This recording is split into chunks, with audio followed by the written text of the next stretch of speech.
தேசமே பயப்படாதே மகிழ்ந்து கூறு என்று சொல்கிறார்களே.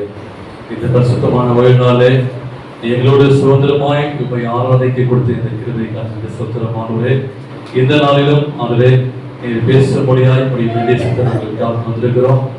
அவருடைய சத்தியத்தை அடியனை வந்து நீங்கள் பேசும்படியாய் இயேசுவின் நாமத்தில் ஜெபிக்கிறேன் நல்ல பிதாவே. ஆமென்.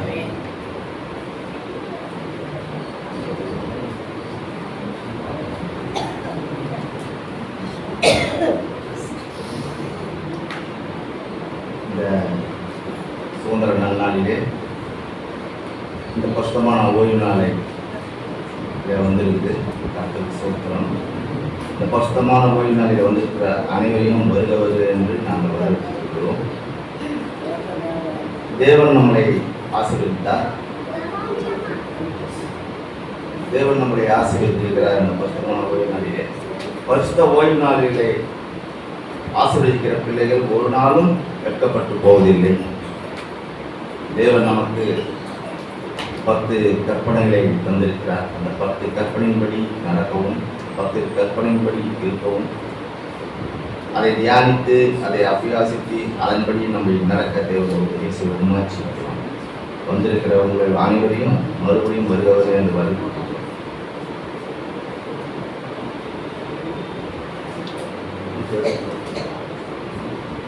165வது பாடல் பெரிய பாட்டு புத்தகத்தில் பரிசுத்த கூட்டம் இயேசுவை போட்டு பாடி கூடிய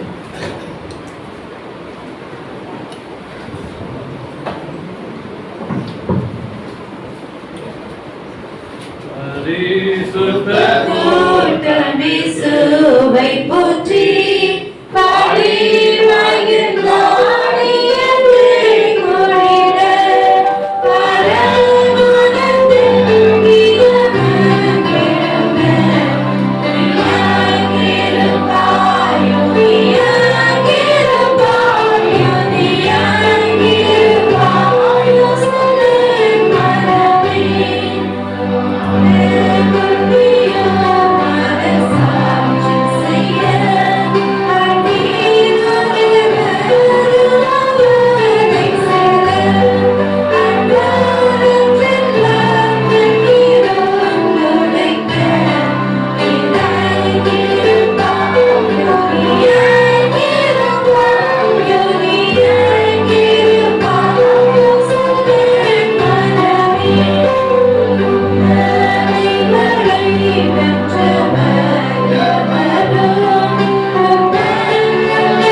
என்னையன்றி உனக்கு வேறே தேவர்கள் உண்டாக்க வேண்டாம்.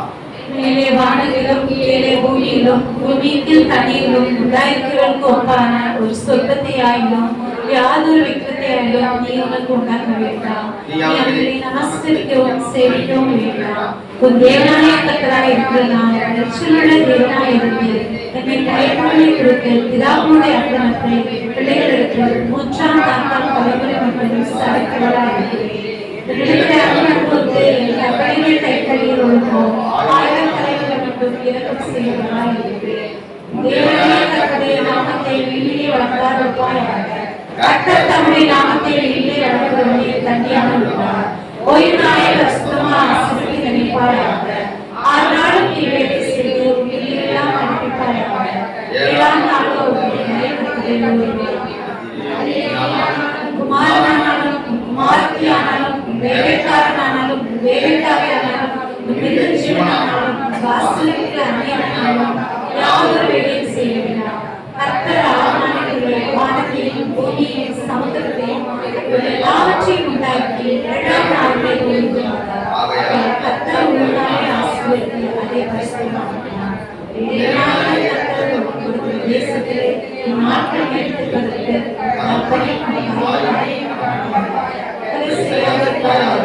விபச்சாரம் செய்யாதிருப்பாயாக, களவு செய்யாதிருப்பாயாக, எனக்கு விரோதமாய் பொய்சாட்சி சொல்லாதிருப்பாயாக, என்னுடைய வீட்டை செய்யாதிருப்பாயாக, என்னுடைய மகனையும் அவனுடைய வேலைக்காரரையும் அவனுடைய வேலைக்காரியும் அவனுடைய ஏழையையும் அவனுடைய கழுதையும் தீவிரம் பெறாமல் அதாயத்தையும் செய்யாதிருப்பாயாக என்றார். ஜெபம் செய்வோம். மகா இரக்கமும் பெருமை நிறைந்த எங்கள் நல்ல தகப்பனே, பரிசுத்தமான இந்த ஓய்வு நாளிலே உண்மை ஆராதிக்கவும், உண்மை துதிக்கவும், இந்த திரு வசனங்களை நாங்கள் தியானிக்கவும் ஒரு சிறு கூட்டமாக எங்களை பெற்றுக் கொண்டிருப்பா மக்கள் நன்றி செலுத்துகிறோம். எங்கே 2-3 பேர் கூடுவார்கள் அங்கே வாசம் பண்ணுவேன் என்று சொன்ன தேவன், இந்த நாளிலும் ஆண்டவரே நீர் இங்கே வந்து எங்களை பரிசுத்த ஆவியானவர் மூலம் எங்கள் போதகரை மறைத்து இந்த நன்னாளிலே எந்த போஜனத்தை எங்களுக்கு தர ஆயத்தப்பட்டிருக்கிறீரோ அந்த போஜனத்தை நாங்கள் அபியாசித்து அதன்படி நாங்கள் நடப்போம், அதன்படி இருப்போம், எங்களை வழிநடத்த வேண்டுமா சொல்லியிருப்போம். வந்தவர்கள் வந்தவனமாய் சென்று விடாத அளவுக்கு உங்களுடைய ஆசீர்வாதத்தை பெற்றுக்கொள்ள தேவன் தாமே ஆசீர்வதிக்க வேண்டுமா சொல்லியிருப்பீர். போகையிலும் வரையிலும் எங்களை ஆட்கொண்டு வழிநடத்தும் உங்களுடைய ஆலோசனைகளை எங்களை கடந்து வரும்படி கிருபை செய்வோம் சொல்லிக்கிறோம். அப்பா ஒவ்வொரு நாள் எங்களை ஆட்கொண்டும் வழிநடத்தும். இயேசுவின் மூலமாக நல்ல பிதாவே. அருளீராழமாய் பெய்யும் பொழியே வாக்கிலுமே, ஆருடன் தேருடன் செய்யும் திரளாய் மிகுதியே, அருளீராழன் அருளவர் சிறமே, அன்பமாய் சொற்பமாய் அருளன் திரளாய் பெய்யட்டுமே. யாரும் அமர்வோம். இந்த நாள் ஆண்டவர் கொடுத்த மேலான ஒரு ஆசீர்வாதத்தினால் இந்த நாளிலே ஆண்டவர் நமக்கு கொடுத்த ஆசீர்வாதத்துக்காக நான் நன்றி சொல்லுவோம். ஆண்டவர் நம்முடைய வாழ்க்கையிலே செய்த நன்மைகளை நாம் எண்ணி பார்த்து நன்றி சொல்லுவோம். ஆண்டவர் கொடுக்க தசவபாகங்கள், சோத்திர காணிகள், பிறந்தநாள் காணிக்கை மற்றும் திருமண நாள் காணிக்கை, விசேஷமான காணிக்கைமான நீங்கள் பண்டைய சாலை முன்பாக கொண்டு வாருங்கள். அப்பொழுது அருமையான வாலிப மகள் முன்பாக வந்து விசேஷ பாடலை பாடுவார்கள்.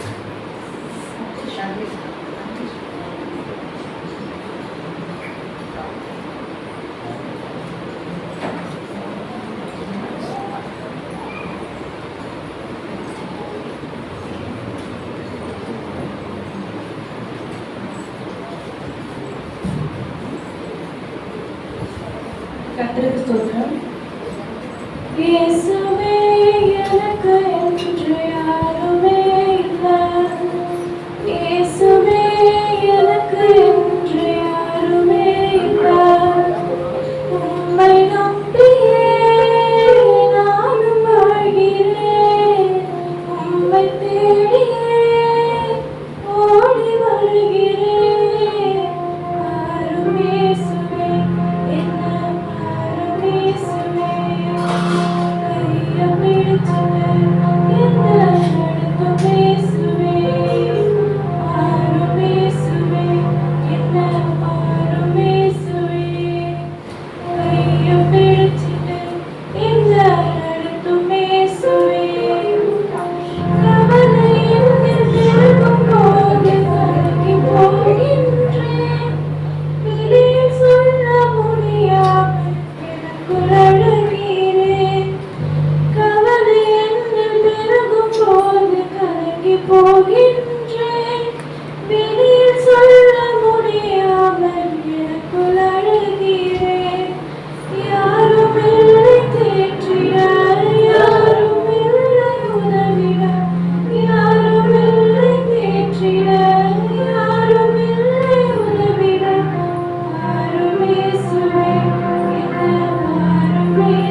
ஆண்டவரே, இந்த பரிசுத்தமான ஓய்வு நாளை உம்மை துதிக்கவும் உம்மை போற்றவும் உங்களுடைய பொறுப்பாக வந்து ஆண்டவரே நாங்கள் நன்றி செலுத்த வந்திருக்கிறோம். அப்பா, பரலோகத்தின் தேவனே, கடந்து வந்த நாட்கள் எல்லாம் கண்மணியை போல நீங்க பாதுகாத்து வந்த கிருபைக்காய் ஸ்தோத்திரங்கள் தாவே. இந்த பரிசுத்தமான ஓய்வு நாளிலே ஆண்டவரே எங்களோடு பேசும்படியாய் ஆண்டவரே உங்க நன்றி செலுத்துறோம். ஆண்டவரே, கொடுக்கப்பட்ட காணிக்கையை ஒவ்வொன்றுக்காக செபிக்கிறோம். தசபாகம், பிறந்தநாள் காணிக்கை, விசேஷமான காணிக்கை, ஸ்தோத்திர காணிக்கை ஒன்றுக்காக செபிக்கிறோம். கொடுத்த கரங்களை ஆசீர்வதிக்கும்படியாக நாங்கள் செபிக்கிறோம்ப்பா. எப்போதும் அற்புதமாய் பெருகி உங்களுடைய நாமத்தை உயர்த்திருக்கிறபடியாய் கர்த்தாவே, உங்களுடைய வாழ்க்கையிலே சந்தோஷத்தையும் சமாதானத்தையும் ஆசீர்வாதத்தையும் தரும்படியாய் இயேசுவின் நாமத்திலே ஜெபிக்கிறேன் நல்ல பிதாவே, ஆமென்.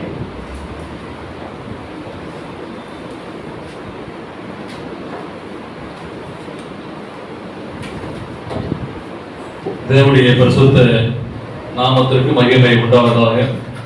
உங்கள் அனைவருக்கும் என்னுடைய இனிய சுதந்திர தின வாழ்த்துக்களையும் ஓய்வு நாள் வார்த்தைகளையும் நான் தெரிவித்து கொள்கிறேன். தேவன், அற்புதமான தேவன், நம்மளை ஆசீர்வதித்து கொடுத்த தேவனுக்கு நன்றி செலுத்துகிறேன்.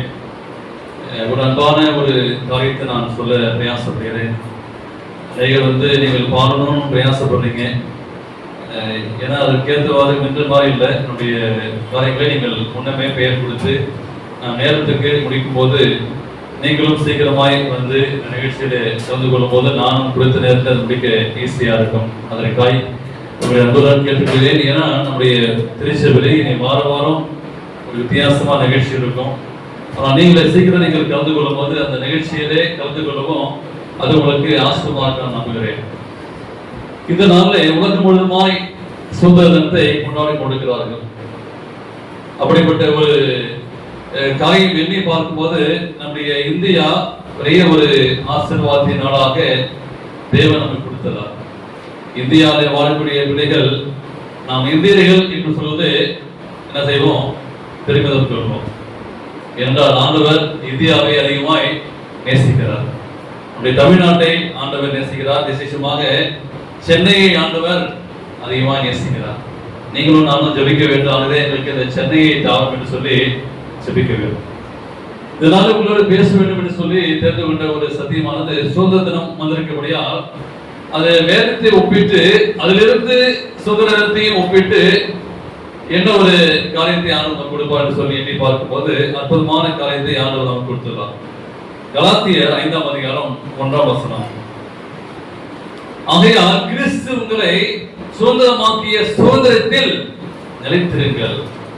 அப்போஸ்தலனாகிய பவுல் கலாத்தியர் பட்டணத்துக்கு எழுதும் போது சொல்லுகிறார், ஆகையால் கிறிஸ்து உங்களை என்ன பண்ணுகிறாரா? சுதந்திரமாக்கிய சுதந்திரத்தில் நிலைத்திருங்கள். இந்த பூமியிலே வாழும்போது ஆண்டவர் உங்களுக்கும் என்ன கொடுத்துள்ளார்? ஒரு சுதந்திரமான ஒரு வாழ்க்கை கொடுத்துள்ளார். நாம் கிறிஸ்துவராக இருக்கிறோம், அதில் சகோதரி அட்வென்டிஸ்ட்களாக இருக்கிறோம். இப்போது ஆண்டவரை நாம் சுதந்திரமாக தொழுகை செய்கிறோம். இந்த ஓய்வு நாளை சுதந்திரமாய் நாம் ஆண்டவரை ஆராதிக்கிறோம். இப்படிப்பட்ட ஒரு சூழ்நிலை கடைசி நாட்களே இருக்கிறோம். இந்த சூழ்நிலை சுதந்திரமாய் கிடைக்காத போகக்கூடிய ஒரு நாட்கள் வரும்.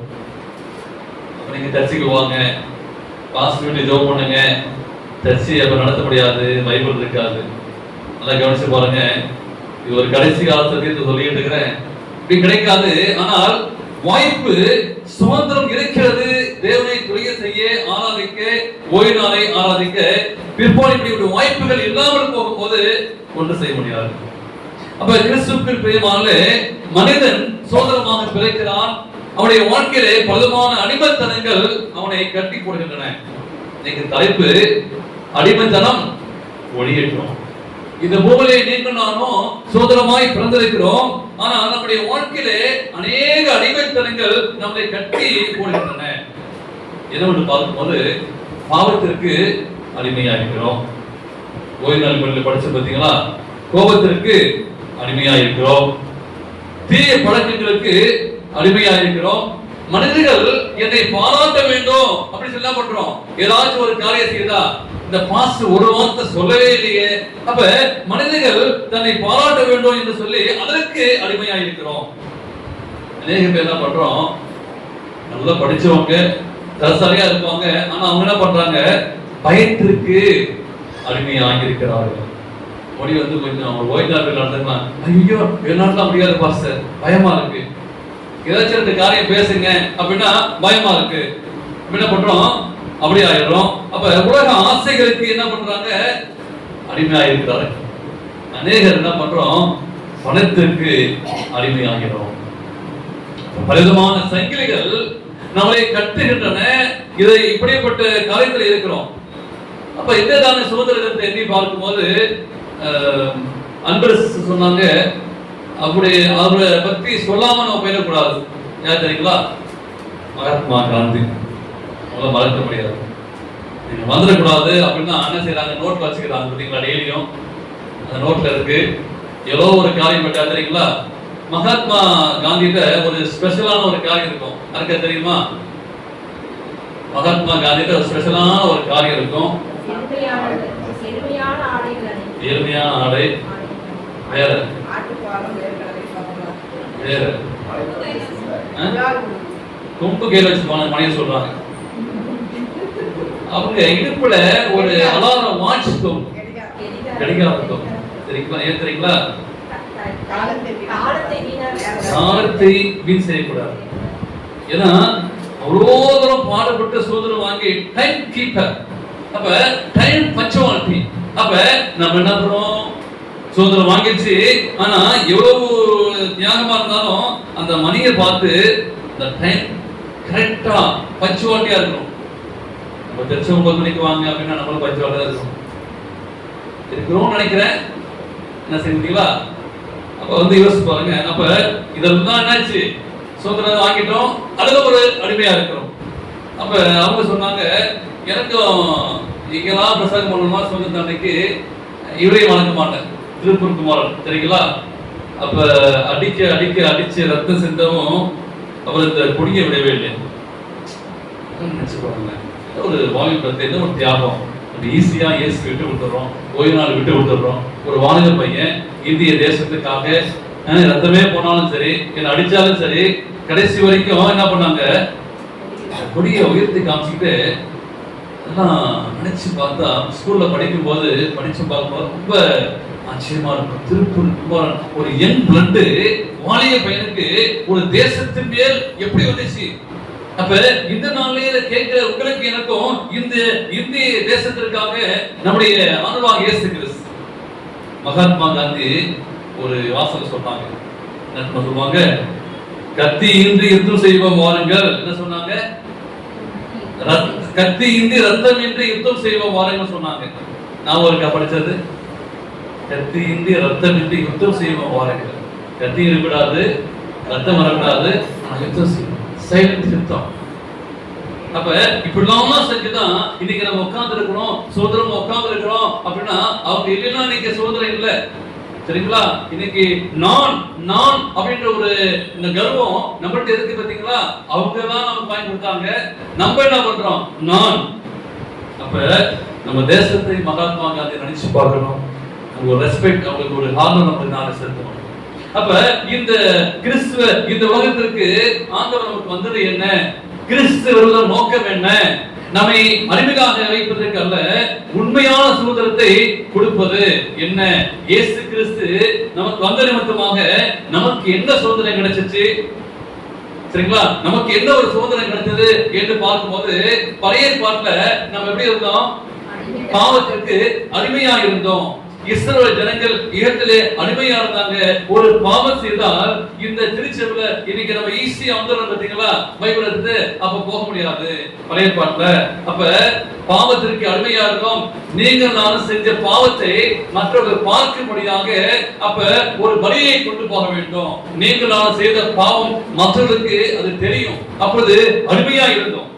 அப்ப பாவத்தின் அடிமைத்தனம் ஒழிய வேண்டும். முதலாவது ஆண்டவரே என்னுடைய வாழ்க்கையில இருக்கிற அடிமைத்தனம் என்ன எண்ணி பார்த்து இந்த பாவத்தின் அடிமைத்தனம் ஒழிய வேண்டும். யோவான் 8ஆம் அதிகாரம் 34 வசனம் வாசிக்கலாம். நம்ம சீக்கிரமா போவோம், டைம் ஆயிடுச்சு. 8:34 வாசிக்கலாம். இயேசு அவர்களுக்கு பிரதியுத்தரமாக 8:34 பிரதியுத்தரமாக பாவம் பாவம் செய்கிறவன் பாவத்துக்கு அடிமையாய் இருக்கிறான். பாவத்திற்கு அடிமையாய் இருக்கிறான் என்று மெய்யாகவே மெய்யாகவே சொல்கிறேன். சொல்கிறேன். அப்ப வயசன் சொல்லுது பாவம் செய்கிறவன் எவனும் எதற்கு அடிமையா? பாவத்திற்கு பாவத்திற்கு அடிமை. நம்ம ஜெயிச்சிட்டோம், நான் ஜெயிச்சிட்டோம், ஒரு தப்பு செஞ்சு நான் ஜெயிச்சிட்டோம் அப்படின்னு பார்க்கும்போது அந்த நிமிஷம் உங்களுக்கு மனசு சந்தோஷமா இருக்கும். அது எந்த பாவமா இருக்கட்டும், அது பொய்யா இருக்கட்டும், கோபமா இருக்கட்டும், இச்சையா இருக்கட்டும், ஏதாச்சும் இருக்கட்டும், நம்ம என்ன சொன்னோம்? ஜெயிச்சிட்டோம், இது யாருக்கும் தெரியாது அப்படின்னு நம்ம நினைச்சுக்கிறோம். ஆனா வசனம் சொல்லுது, நீ யாரு? யாருக்கு அடிமை? பாவத்திற்கு அடிமை ஆயிட்டு. அப்ப ஒரு முறை செஞ்சுட்டா என்ன செய்ய? திரும்பவும் இந்த பாவத்தை செஞ்சுதான் பார்க்குமே, இன்ட்ரெஸ்டா இருக்கு, ரசனையா இருக்கு, சுகமா இருக்கு அப்படி சொல்லி ஒரு முறை செஞ்சு அந்த பாவத்துல விழுந்துட்டா நீ அடிமையாயிட்ட, பாவத்திற்கு அடிமையாயிட்ட. ஒரு மனிதன் அந்த பாவத்தை மீண்டும் மீண்டும் செய்யும் போது ஆரம்பத்துல அந்த பாவம் செய்யறான், பின்ன என்ன செய்யும்? அந்த பாவம் என்ன செய்யணும்? அவனை ஆள தொடங்கும். ஃபர்ஸ்ட் செய்யும் போது இன்ட்ரெஸ்டிங்கா இருக்கும், அப்ப என்ன செய்யும்? அந்த பாவம் ஞாபகப்படுத்தும், அதை செஞ்சுப்பார். திரும்பி என்ன ஆயிடும்? அந்த பாவம் என்ன செய்யுது? நம்மளே ஆளுக்கு செய்யும். ஒரு முறை பார்த்துட்டியா, நீ பாரு, நீ செய் அப்படி சொல்லி அந்த பாவம் என்ன செய்யும்? நம்மளை ஆட்கொண்டு நம்மளை வழிநடத்தும். திரும்பவும் பாவத்திலே விழுந்துட்டோம். தேவனின் பிரியமான கூட ஒரு முறை பொய் சொல்லிட்டோம், இது அப்பாவுக்கு தெரியாது, அம்மாவுக்கு தெரியாது, இல்ல மனைவி தெரியாது, ஒரு பொய் தானே யார் தெரிய போது, என்ன பண்றோம்? திரும்பி அந்த பொய் என்ன செய்யும்? ஆளுங்க செய்யும். ஒரு பொய்யை மறைக்க ஒரு பொய், அந்த பொய்யை மறைக்க இன்னொரு பொய். ஒரு முறை தானே நம்ம என்ன பண்றோம்? மதுபானம் குடிச்சிட்டோம், அது தப்பு, யாருக்கும் தெரியாது, அப்பாவுக்கு அம்மாவுக்கு தெரிய போகுது அப்படின்னு சொல்லி என்ன பண்றோம்? ஒரு முறை குடிச்சிட்டா அது என்ன செய்யும்? அடுத்த முறை என்ன செய்யும்? அந்த பாவம், மதுபானம் என்ற பாவம் என்ன செய்யும்? ஆளுங்க செய்யும். ஒரு முறை சூதாட்டத்தை பண்ணிட்டோம், திரும்பவும் செய்ய, யாருக்கு தெரிய போகுது அப்படின்னு சொல்லி தீமை பழக்கங்கள், ஒரு முறை தப்பான பழக்கங்கள் எது செஞ்சாலும் திரும்ப என்ன செய்யும்? அது நம்மளை ஆளுங்க செய்யும், அது நம்மளை கட்டுப்படுத்த தொடங்கும். அந்த பாவம் தான் நம்மளை கண்ட்ரோல் பண்ண. பாருங்க, எப்படி நம்ம ரிமோட் கண்ட்ரோல்ல அந்த டிவி ஆன் பண்றோமோ அது மாதிரி அந்த பாவம் நம்மளை ஆன் பண்றோம். அதுல விழுந்தவங்க ஜெயிக்க முடியாது. நீங்க எந்த பாவத்தில் இருக்கிறீங்கன்னு சொல்லி யோசிச்சு பாருங்க. இந்த சுதந்திர தினத்துல, இந்த சுதந்திர நாளில் இயேசு கிறிஸ்து இந்த திருச்சபைக்கு சொல்லக்கூடிய ஒரு காரியம், பாவத்தின் அடிமைத்தனம் ஒழிய வேண்டும். நீங்க எந்த பாவத்தில் இருந்தாலும் சரி, ஆனால் இந்த நாளிலே அது ஒழிய வேண்டும். அதற்காக தான் இயேசு கிறிஸ்து ரத்தம் சிந்தினார். அடிமைத்தனம் ஆனால் இயேசு சொல்கிறார். சரிங்களா? அப்ப யார் நம்மளை சுதந்திரமாக்க முடியும் என்று பார்க்கும்போது, எப்படி நமக்கு சுதந்திரம் கிடைக்கும்? இப்படியே பாவத்திலிருந்து எனக்கு விடுதலை கிடைக்கணும். ஒருவேளை உங்க மனசுல யோசிச்சு பாருங்க, ஏதோ சின்ன பாவம் செய்யாதவங்க யாருமே இல்லை, ஏதோ நிச்சயமா ஒரு பாவத்துல அடிமையா இருப்போம்.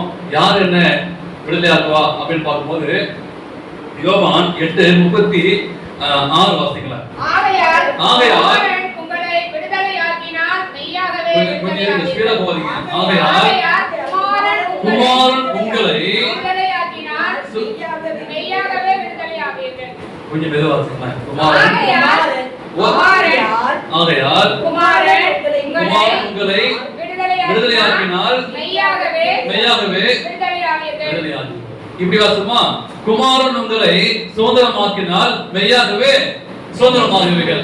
விடுதலை, அந்த இடத்துல சுதந்திரத்தை போட்டு பாருங்களேன். அப்ப யார் தான் நம்ம சுதந்திரமாக்க முடியும்? யார் தான் விடுதலையாக்க முடியும்? தேவகுமாரன். அப்ப உங்களால முடியாது, என்னால ஜெயிக்க முடியாது, நீங்க ஏதாச்சும் ஒரு பாவம் இருந்தீங்கன்னா நான் ஜெயிக்க முடியும் அப்படின்னா முடியாது. அப்ப இப்படிப்பட்ட ஒரு காரியங்கள் ஆண்டவரே நான் விடுதலையாக வேண்டும், ஆண்டவரே நான் சுதந்திரமாக வேண்டும் என்று சொல்லி இயேசுக்கும் போது அந்த குமாரனாக இயேசு கிறிஸ்து உங்களுக்காகவும் எனக்காகவும் என்ன செய்தாரு? விடுதலை கொடுத்தாரு. நாங்கள் சுதந்திரமா தெரிந்தாரு. இன்னைக்கு சுதந்திரமா பேசுறோம், இன்னைக்கு சுதந்திரமா திருச்சபைக்கு வரோம் என்று பார்க்கும்போது அந்த இயேசு கிறிஸ்து அன்று மரிக்காவிட்டால் இந்த திரைச்சலை எப்படி இரண்டாக பிரிந்ததோ அப்பொழுதுதான் இரு திரைத்தானையும் ஆண்டவர் அங்கே இணைக்கிறார். தேவனுக்கு பிரியமானவர்களே, அந்த இயேசு கிறிஸ்து ஏன் மரித்தார் என்று பார்க்கும்போது எனக்கு விடுதலை தர வேண்டும், நான் சுதந்திரமாய் வாழ வேண்டும் என்பதற்காக என்னுடைய ஜீவனை கொடுத்தார். இரண்டாவதாக என்ன செய்யறோம்? இப்ப கடவுளை விட்டுட்டு இப்ப யாத்திரமா நாம யாத்திரமா அடிமையாயிரும், மனிதர்களுக்கு அடிமையா போயிடும். அநேக வேளையில நாம் தேவனுடைய சித்தத்தை விட என்ன செய்யறோம்? மனிதனை திருப்திப்படுத்தணும், மனிதனை சந்தோஷப்படுத்தணும் அப்படின்னு நினைக்கிறோம். ஒருவேளை கணவனை சந்தோஷப்படுத்தணும், என்னுடைய குடும்பத்துல நான் வேலை செய்யற என்னுடைய பாஸை சந்தோஷப்படுத்தணும், மக்களை சந்தோஷப்படுத்தணும் சொல்லி நம்ம செய்யறோம். ஆனா மனிதனுக்கு அடிமையாகி நான் போயிடும். நீங்க வேலை செய்யற இடத்துல வந்து என்ன செய்யறோம், நம்முடைய முதலாளிக்கு என்ன செய்யணும், அடிமையாகிடும் என்பதை யாருமே மறுக்க முடியாது. ஏன்னா அவங்க திருப்திப்படுத்தணும், நான் இந்த வேலை செஞ்சு இந்த வேலையில இவங்க பர்ஃபெக்ட் சொல்லணும் அப்படி சொல்லி மனிதனுக்கு நம்ம அடிமையாக போகிறோம். நீதிமொழிகளை வாசிக்கிறோம். சாலமோன் சொல்றாரு 29-25 வாசிக்கலாம். 29-25 நீதிமானுக்கு அநியாயக்காரர் அருவருப்பானவன், சன்மார்க்கனும் துன்மார்க்கனுக்கும் அருவருப்பானவன். 29-25 வாசிங்க. மனுஷனுக்கு பயப்படும் பயம் கண்ணியை வருவிக்குமா. என்ன தெரியுங்களா, யாருக்காச்சும் நீங்க மனுஷனுக்கு பயப்படாதீங்க, அது என்ன வருமா, கண்ணியை வருவிக்கும். மனுஷனுக்கு பயந்து பயந்து நீங்க போயிருக்கீங்கன்னா யாருக்கு பயப்படணும், தேவனுக்கு பயந்து, வசனம் தேவனுக்கு பயந்து அவரை மகிமைப்படுத்துங்க. அப்ப சர்ச்சைக்கு வரணும், யாருக்கு பயந்து வரணும், தேவனுக்கு நான் பயந்து வரணும், அவரை மகிமைப்படுத்தணும். அப்ப மனுஷனுக்கு பயந்தா சாலமோன் சொல்றாரு கண்ணியை விளைவிக்குமா, ஏதாச்சும் சொல்லுமா, அந்த ஒரு கண்ணிங்கா இருப்பான். மனுஷனுக்கு பயந்து பயந்து இந்த வாழ்க்கை வாழ்ந்தது போதும், ஏனால் இந்த அடிமைத்தனம் ஒழிய வேண்டும் என்று சொல்லி தேவன் சொல்கிறார். அப்ப அநேக வேளை மனிதர் நம்மளை பாராட்டணும், நம்மளை பாராட்டாம போன என்ன செய்வாங்க, அப்ப இது தேவனுக்கு பிரியமான வாழக்கூடிய வாழ்க்கை அல்ல என்பதை நீங்க அறிந்து கொள்ள வேண்டும். மூன்றாவதாக நேரத்தில் நான் சீக்கிரமா போறேன், பயத்தின் அடிமை ஒழிய வேண்டும். கடந்த காலத்துல நம்ம சில வேளை ஏதாச்சும் நம்ம தோல்வி ஆயிருப்போம், கடந்த காலத்துல ஏதாச்சும் நம்மள கண் கலங்க பண்ணியிருப்போம், கடந்த காலத்துல ஏதாச்சும் நம்முடைய வாழ்க்கையில ஒரு நஷ்டம் இருக்கும், அந்த தோல்வி இருக்கும். என்ன செய்யறோம், அது நிமித்தமாக ஐயோ பயமா இருக்கும். ஒருவேளை கடன் பாரம், ஒருவேளை நோய்கள், ஏதாச்சும் ஒரு பிரச்சனைகள், ஏதாச்சும் சண்டை போட்டிருப்போம், ஏதாச்சும் ஒரு பிரச்சனை வந்திருக்கும், அதுல இருந்து என்ன செய்யறோம், அதுதான் ஒரு தோல்வியா இருக்குமோ அப்படி சொல்லி நமக்குள்ளா இருக்கிற பயந்தாம எதிர்த்து போக முடியாது. எங்க போக முடியாதுமா, அதெல்லாம் போக முடியாது. நம்ம என்ன சொல்றோம், ஏதாச்சும் ஒரு காரியம் பண்ணா பயமா இருக்கு, கடவுளை காரியம் சொன்னா செய்யறோம் பயமா இருக்கு, இது ஒரு அயல்நாடு செய்தி இருங்க பயமா இருக்கு, ஓய்வு நடத்துங்க பயமா இருக்கு அப்படின்னு சொல்லி என்ன பண்றோம். அப்ப இதெல்லாம் ஒழிய வேண்டும். அப்ப ஆண்டவரே என்னுடைய தோல்விக்கு எனக்கு இருக்கிற காரணம் பாருங்க. அநேக பேர் பிள்ளைங்க எக்ஸாம் எழுதியா அப்படின்னு கேட்டா, பையனை கேட்டேன் எழுதுறாடி பயமா இல்லையா அப்படின்ட்டான்.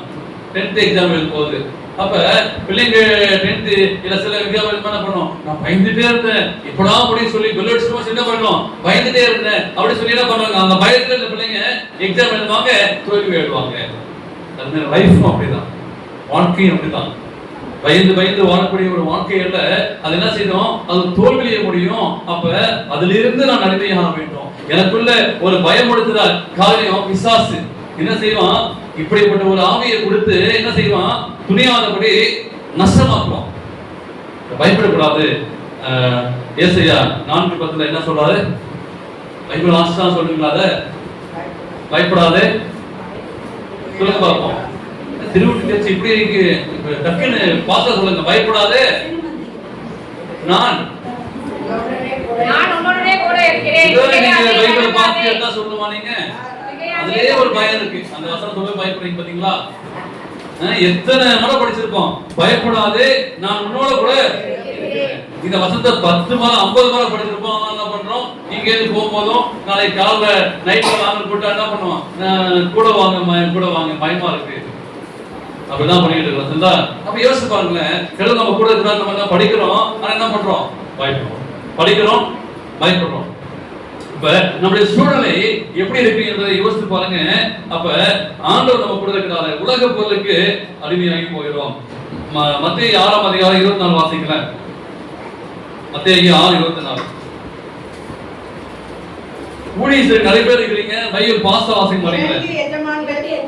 2 எஜமானுக்கு ஊழியம் செய்யக்கூடாது, ஒருவனை பகைத்து மற்றவனை சிநேகிப்பான், அல்லது ஒருவனை பற்றிக்கொண்டு மற்றவனை அசட்டை பண்ணுவான்.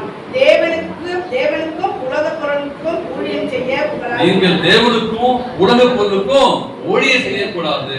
சரிங்களா?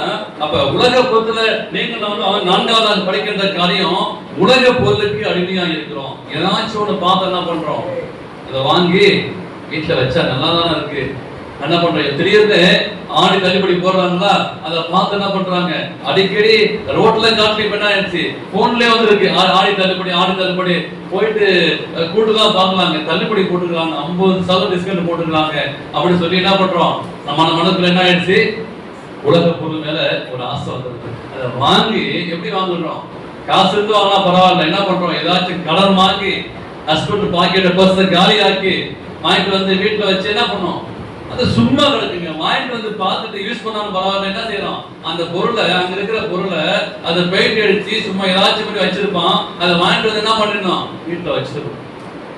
சரிங்களா? நான் எங்க வீட்டுல ஒரு டைம் டேபிள் வாங்கினேன். சரிங்களா? சந்தைக்கு போயிட்டு வாங்கணும், பெருசுலாம் போயிட்டு வாங்கல, அதை வாங்கிட்டு வச்சோம், ஆனா கீழே உட்காந்து சாப்பிடுவோம். சரிங்களா? வாங்கிட்டு வந்து ஒரு பொருளெல்லாம் இருக்கு. சரிங்களா? அது மட்டும் நம்மளும் என்ன பண்ணுது, ஒரு சந்தைக்கு போயிட்டு ஒரு சீப்பான பிரைஸ்லாம் வாங்கல, ஒரு 5000 தான் வாங்கணும். அதை வாங்கினா கூட சந்தைக்கு போய் வாங்கி அதை வாங்கி வச்சு டைம் டேபிள் இருக்கு, அது மேல என்ன தெரியுமா இருக்கு, புக்ஸ் தான் இருக்கு. நான் உட்காந்து எழுதவும் பிரசங்கம் தான் பயன்படுறேன், சாப்பாடுக்காக வாங்கி கீழே உட்காந்து சாப்பிடுறேன். அப்ப என்ன பண்ணுச்சு, உலகத்தின் மேல, உலக பொருள் மேல ஒண்ணு வாங்கி வச்சுக்கணும். சரிங்களா? எல்லார் வீட்லயும் 5 படம் தானே இருக்கு, அதான் வச்சிருக்கிறீங்க, ஏதாச்சும் இருக்கோ இல்லையோ வாங்கி அடக்கி வச்சுக்கணும். இப்படி பிசாசு என்ன செய்யறான், கடன் பட்டு வாங்கி உலகத்தின் மேல நம்ம என்ன பண்றோம், எப்படி நம்ம நேரத்தை வேஸ்ட் பண்ணிடுறோம்.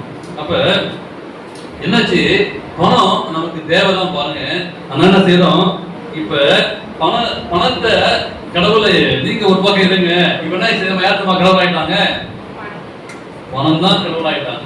பணத்தை தான் ரெஸ்பெக்ட் கொடுத்து, பணம் தான் என்ன பண்றோம், நீங்க சம்பளம் வாங்கி காசு கொடுத்து சில பேர் வாங்கலாம், அந்த காசு வாங்கி என்ன பண்ணுவாங்க, கண்ணில் ஒத்துப்பாங்க. பாருங்க, நிறைய பேர் பாருங்க, கொடுத்தா என்ன பண்ணுவாங்க, முதலா வியாபாரம் போன வச்சுக்கலாம், என்ன பண்ணுவாங்க, ஃபர்ஸ்ட் வியாபாரம் வாங்கினாங்க, பணத்தை வாங்கி என்ன பண்ணுவாங்க, அப்ப என்ன ஆக்கிட்டாங்க,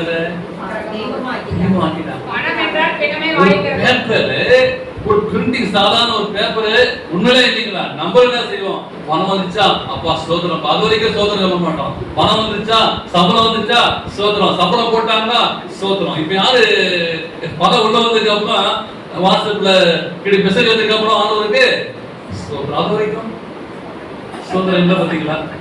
நம்மளாம் நானும் என்னதான் சேர்த்து சொல்றேன். அப்ப என்ன செய்யறோம், இந்த பணம் நம்ம எப்படி அடிமையாக்கி பார்த்தீங்களா, பணம் இருந்தாயா ஊழியம், பணம் தான் ஒரு காரியம்.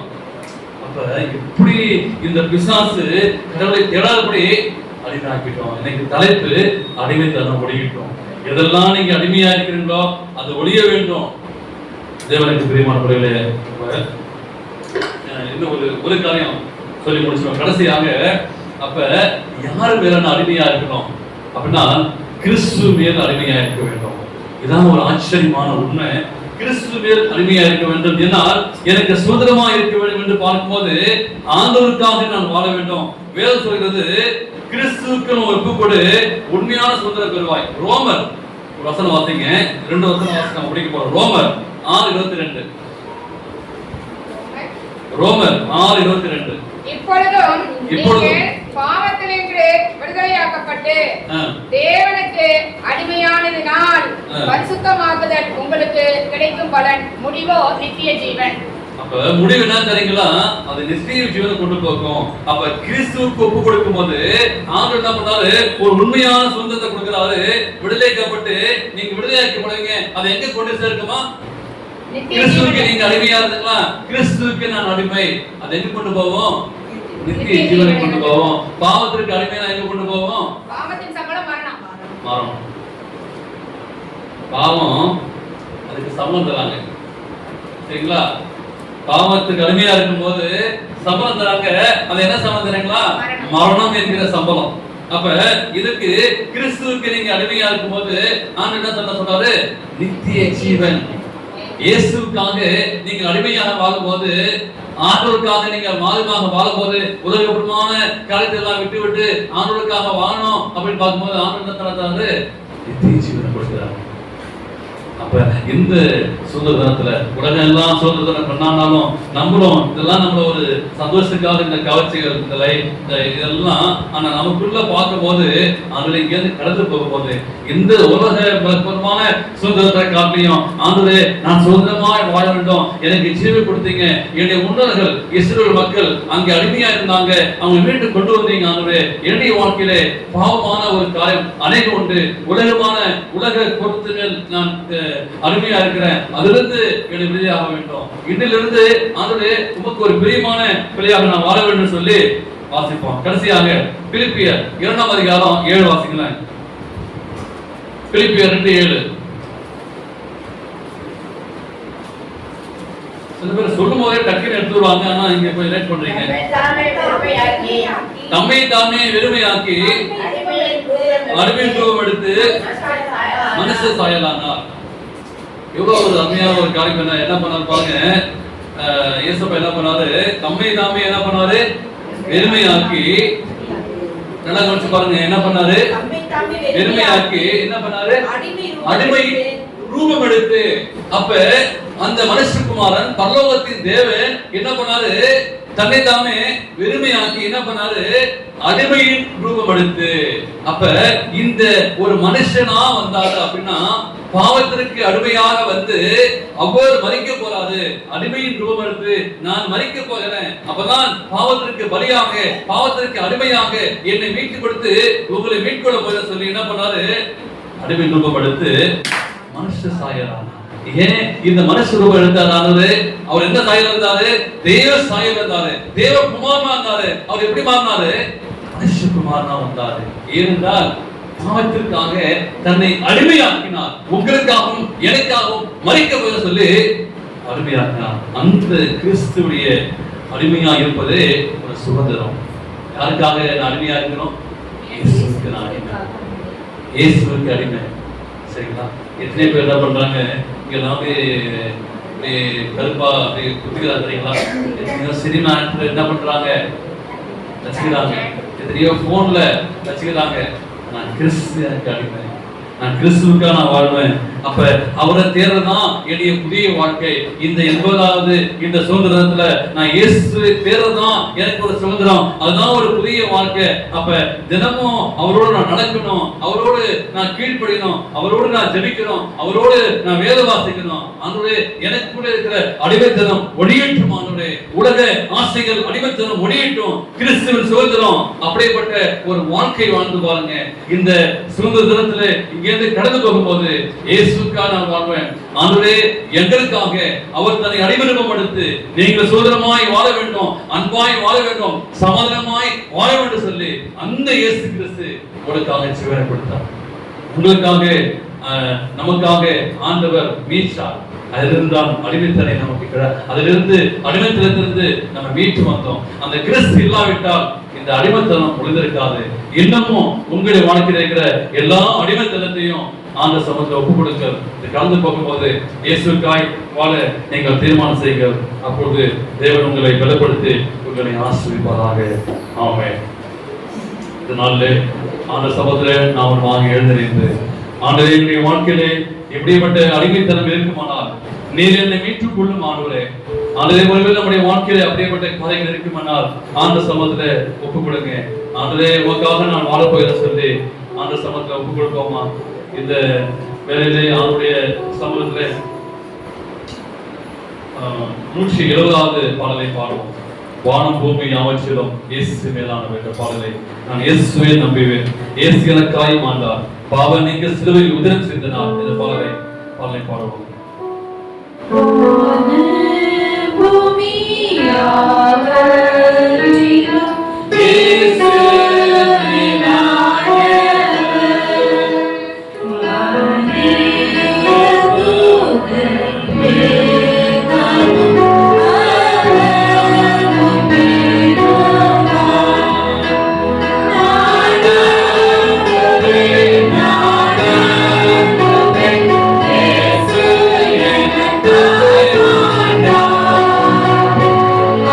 Amen.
ஆண்டவரே நான் எதற்கு அடிமையா இருக்கிறீங்களே உங்க மனசுல ஏசப்பட்ட பேசுங்க.